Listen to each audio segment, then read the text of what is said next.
Elman müəllim, siz Xocalı rayonunun icra hakimiyyətinin sədriydiniz də, mən bildiyimə görə. Bilirəm, yada salmaq bunları çətindir, amma genə də əgər bağışlayın, əgər olarsa, danışa bilərsiniz bu axırıncı hadisələr, bu Xocalını ermənilərin götürülməyi və ümumiyyətlə nədən başladı?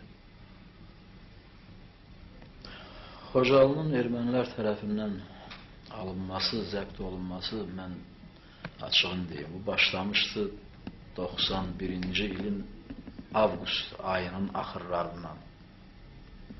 O vaxta qədər təşəbbüs bizim əlimizdə idi. Biz tikirdik, qururduq, yaradırdıq, üstünlüyümüz çoxudur. Keçmiş Xan kəndinə gedib gəlirdik, düzdür, mühafizə ilə də olsa gedib gəlirdik. Ermənilər yavaş-yavaş bizim gücümüzü hiss eləməyə başlamışdılar. O dövrdən sonra Respublikada hansı bir qüvvə isə, nəyə görə isə elə bir oyun törətdi ki, biz bütün Dağlıq Qarabağda təşəbbüs əldən verdik. Bütün Dağlıq Qarabağda. Kəndlərimiz bir-bir başladı boşalmağa. Bir-birinin ardınca kəndlərimiz başladı yandırılmağa, boşaldılmağa, millətimiz qırılmağa, qovulmağa. Çox təəccüblü idi ki, Respublikanın hakimiyyət orqanları, hüquq mühafizə orqanları, kim ki bu işlə məşğul olmalıydı, həmin orqanlar, bu məsələyə belə bir növ laqeyd barmaq arası baxırdılar. Sanki belə də olmalıymış bu. Və ən nəhayət Xocalı hadisəsinin, Xocalı faciəsinin başlanması günlərində, ərəfədə axırıncı dəfə Xocalıya vertolyot, hərbi vertolyotlar, çörək, yanacaq gətirdi, Gəncədən uçdular fevral ayının 13-də. Həmin vertolyotların köməyi ilə bir 200-300 nəfər qadın, uşaq, xəstə, qoca çıxarda bildik Xocalıdan. Şükür ki, onları çıxartdıq hələ. Bir dəqiqə, üzr istəyirəm, sözünüzü kəsirəm. O sizin də avqust ayını dediniz, 91-ci ilin avqust ayını. O vaxtacan Stepanakertdə o org komitə var idi. O vaxtacan Stepanakertdə təşkilat komitəsi işləyirdi. Özü də pis işləmirdi. Fəaliyyət göstərirdi. Mən bir nə demək istəyirəm, o dəyişməyin, o siz dediniz ki, birdən-birə dəyişdi və biz başladıq. Təşkilat komitəsinin oradan getməyi ilə biz bütün təşəbbüsü əldən verdik. Ondan təşkilat komitəsinin ardınca tikinti işlərimiz başladı dayanmağa. İnşaat işlərimiz dayandı, təminatımız dayandı. Yavaş-yavaş bütün nazirliklər filan hamısı ayağın başladı Dağlıq Qarabağdan çəkməyə. Axırıncı dəfə Xocalıya yolla, asfalt yolla, maşın yolu ilə axırıncı dəfə noyabr ayının 30-unda getmişik. Bağışlayın, oktyabr ayının 30-unda getmişik. Oktyabr ayının 30-undan sonra noyabr ayının 1-dən fevral ayının 25-nə qədər Xocalıya yeganə nəqliyyat növü vertolyotudur. O da olanda. Yanvarın 28-də axırıncı mülki vertolyotların Xocalıya uçuşu oldu. Yanvarın 28-də. Ondan sonra fevralın 4-də və 5-də bizə vertolyotlar çörək gətirdi. Sonra 9-unda, axırıncı dəfə 13-də. 13-dən Xocalı yandırılmağa başlayana qədər, yəni fevralın 25-nə qədər hər gün bizə vəd olunmasına baxmayaraq, hər gün söz verilməsinə baxmayaraq ki, bugün yol açılacaq, sabah yol açılacaq, səhər vertolyot göndəririk, bu saat göndəririk. Bizim Azərbaycandan, ümumiyyətcə xarici aləmdən tamamilə əlaqəmiz kəsildi. Biz təcrid olunmuş halda yaşadıq, dözdük. Fevralın 23-də mən kəndin çörəkxanasında olan axırıncı un kisələrinin ağzını açdırdım. Hər ailəyə 1 kilo, 2 kilo hesabı ilə ailənin sayından asılı olaraq un payladım ki, uşaqlar acından ölməsinlər. Fevralın 25-i, 24-də Respublika, Ağdamda yerləşən Respublika qərargahına, sonra rasiyalar vasitəsilə bütün eşidənlərə məlumat verdim ki, bizdə olan məlumata görə bu məlumatı da bizə tutulmuş erməni əsiri verir. Ermənilər Sumqayıtın il dönümü münasibəti ilə Xocalını məhv eləyəcəklər. Əməliyyat hazırdır. Bizi xilas edin. Vertolyot göndərin, heç olmasa qadınları çıxardaq, uşaqları çıxardaq. Heç bir tədbir görən olmadı. Fevralın 25-də axşam saat 9-un yarısında, yəni 20-30 dəqiqədə təxminən. Bağışlayın, fevralın 25-nə Xocalıda nə qədər adam var idi? Fevralın 25-nə Xocalıda ən azı 3000-ə qədər adam var. 3000-ə qədər adam var. Bu qalan hissə əvvəlcə az-az da olsa tədricən çıxardılmışdı. Qadın, uşaq, xəstə, qoca, kişilərin müəyyən hissəsi keçmişdi. Ağdam tərəfə qayıda bilmirdi vertolyot olmaması üzündən. Bağışlayın, söz bizi kəsdi mi? Bəli. Demək, fevralın 25-də... Demək, xəbər vermişdir sizə əvvəlcədən. Bəli, mən xəbər vermişdim ki, hadisə gözlənilir. Bizə verilən məlumata görə həmin əsir tərəfindən əməliyyat hazırlanıb, çox güclü əməliyyat. Xocalı məhv olunmalıdır. Sumqayıtın il dönümü münasibəti ilə, Sumqayıt hadisəsinin. Bizi xilas edin, tədbir görün. Heç bir tədbir görülmədi. Axşam saat 20-30 dəqiqə iradələrində Stepanakerdəki 366-cı polka, Sovet ordusunun polkuna məxsus. 25-ində. Bəli, 25-dən 26-sına keçən gecə. 25-dən 26-sına keçən gecə. Hərbi texnika, BMP-lər, BTR-lər, BRDM-lər, hətta tanklar artıq başladılar Xocalını mühasirəyə almağa. Hər tərəfdən. Mühasirə əməliyyatı 2 sahada qədər davam elədi. Mövqeylərini tutdular, düzdür, yaxınlaşmırdılar. Haradaysa 1 kilometr yarım, 2 kilometr məsafədən var belə. Mövqeylərini tutdular, mühasirəni yaratdılar. Gecə saat 11-in yarısı olardı. Bəlkə bir neçə dəqiqə səhv eləyəm.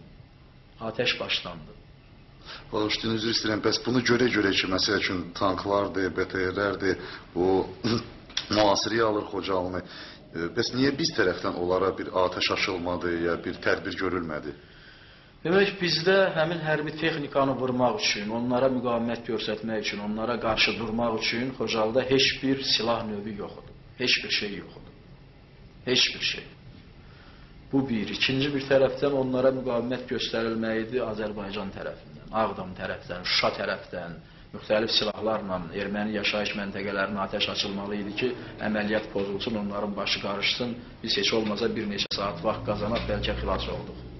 Biz bir tərəfdən də onu görə həm də qeyrətimizə sığışdırmırdıq ki, çıxıb qaçaq. Deyirdik ki, bəlkə bu nə isə bir provokasiyadır, bəlkə nəyə görə isə gəliblər, bəlkə nə isə hiss eləyiblər, bəlkə bizi qorxuzmaq üçün eləyirlər. Atəş başlayanda artıq hiss elədik ki, bizi məhv eləyəcəklər. Ona görə ki, atəş eyni zamanda bütün hərbi texnikadan başlandı, eyni zamanda. Yer göy lərziyə gəlmişdi. Tərpənmək mümkün deyildi. Hər tərəfdən BMP-lərlə, başqa silah növləri ilə, aqnomyotlarla başladılar kəndini yandırmağa. Bizim kəndin ətraf hissəsində çox taxta evlər var idi, fin evləri, çex evləri falan belə. O evləri başladılar yandırmağa. Bizim döyüşçülər, həm milli ordunun döyüşçüləri, həm milisitçiləri, həm cəmaat layiqli müqavimət göstərdilər. Xeyli, 2 saata qədər vuruşdular. Nə qədər oğullarımız, yiğit oğullarımız qaldı döyüş meydanında. Sizin yəqin xəbəriniz var da ki, elə o vaxtlar Azərbaycan televiziyasında elə bir məlumat verildi ki, bir nəfər rəhmətə gedib, bir nəfər yaralanıb və sabahsı gün deyildi ki, Xocalını qaytarmışıq. Bu barədə sizin fikrinizi? Qəribə burasıdır ki, erməninin bir toyuğuna daş atırlar. Götürür böyük bir toyuq fermasını, ya böyük bir insanlar, adamlar yaşayan binanı, Azərbaycanlılar yaşayan uçmuş binanı çəkib göstərir bütün dünyaya ki, bizi qırırlar, bizə kömək eləyin. Özləri bizi qıra, öldürə, bizi öldürdüklərini çəkib dünyaya nümayiş elətdirirlər ki, bizi öldürürlər, bizə kömək eləyin. Biz məhv olduğumuz halda, biz qırıldığımız halda, biz öz faciəmizi heç kimə göstərib, heç kimə demək istəmirik. Bilmirəm, bu kimə lazımdır, bu kim üçün sərfəlidir, xalqın bu faciəsini gizləmək, hadisələri gizləmək, obyektiv məsələləri. Biz demirik ki, şişirtmə nə isə düzəltsinlər, versinlər. Olan şeyin heç olmasa, hamısında olmasa bir 10%, 20%, 30% xalqa düzgün desinlər ki, nə olubdur, nədir?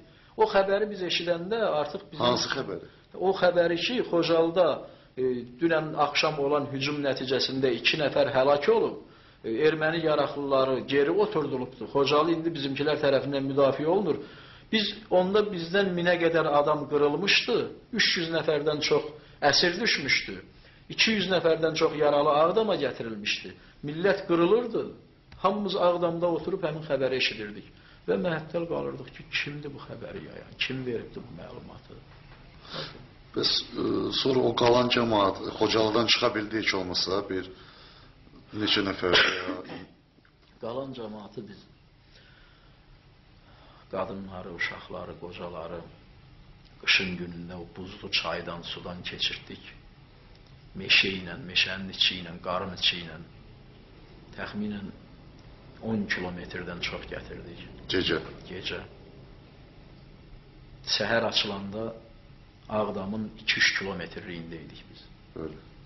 Ancaq təəssüf olsun ki, bizim qabağımıza köməyə gələn olmadı. Biz də açıqlıq sahəyə çıxdıq. Meşə yoxdur artıq orada. Bir tərəfdən də hava işıqlaşdı, səhər açıldı.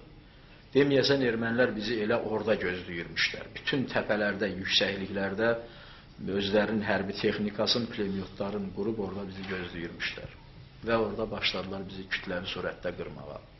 Qadınları, uşaqları, xəstələri, qocaları, hamını belə heç kimə yazıq gəlmədən, güzəştə getmədən, heç bir insaniyyət olmadan körpə uşaqların ağzına doldururdular gülləni, təpəsinə atırdılar. Yəqin ki, siz o kadrları çəkmişsiniz, özünüz gördünüz hamısı. Faşizm belə olmayıbdır. Bu erməni faşizmidir. Demək, dünyada erməni faşizmindən dəhşətli faşizm olmazmış. Biz gördük onu gözümüz. Çox sağ olun. Və nəhayət belə bir sual. Bu çox adamı maraqlandırır ki, Qarabağda Xocalı yeganə bir strateji obyekt idi ki, orada aeroport var idi. Aeroportun taleyi bəs necə oldu? Biz onu öyrənmək istəyirəm ki, ermənilər indi onu işlədə bilir.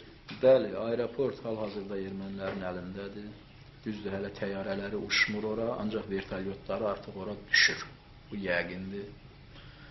Xocalı elə bir strateji mövqe idi ki, Xocalını Azərbaycan saxlaya bilsəydi, erməni heç vaxt Qarabağı ala bilməyəcəkdi.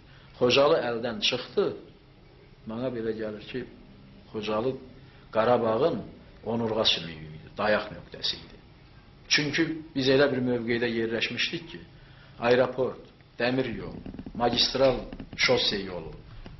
Biz o kiçik bir Xocalı, 6-7 min əhalisi olan Xocalı, 60-70 min əhalisi olan Stepanakertlə bütöv əskərən zolağın Xoramırtdan başlamış Naxçıvanika qədər. O zolağın arasını kəsmişdik, bir-birindən aralayıb saxlamışdıq belə. Ancaq bizim bu dərdimizin əsas səbəbini siz nədə görürsünüz? Bizim bu dərdimizin əsas səbəbini mən açığın deyim, gizlətmək də istəmirəm. Çünki biz bəlalarımızı malalayıb gizlədə bu bəlaya gəlib düşər olmuşuq. Respublikamızda yersiz, belə nə cür deyim, düşüncəsiz halda gedən hakimiyyət mübarizəsindən, hakimiyyət uğrundan mübarizədən görürəm. Bir respublikada bir prezident olar. Xalq bir nəfərə səs verər, onu seçər, o da xalqın ağıllı idarə edir. Və qalanlar da ona kömək edir. İndi bizdə elə olubdur ki, bilmirsən, prezident kimdir, o birisi kimdir, müxalifət kimdir, hansı düz deyir, hansı yalan deyir, kim hansı məhzəbə qulluq eləyir, kimin məqsədi nədir? Bu Xocalı faciəsini biz bilmirik kimin boynuna yazaq.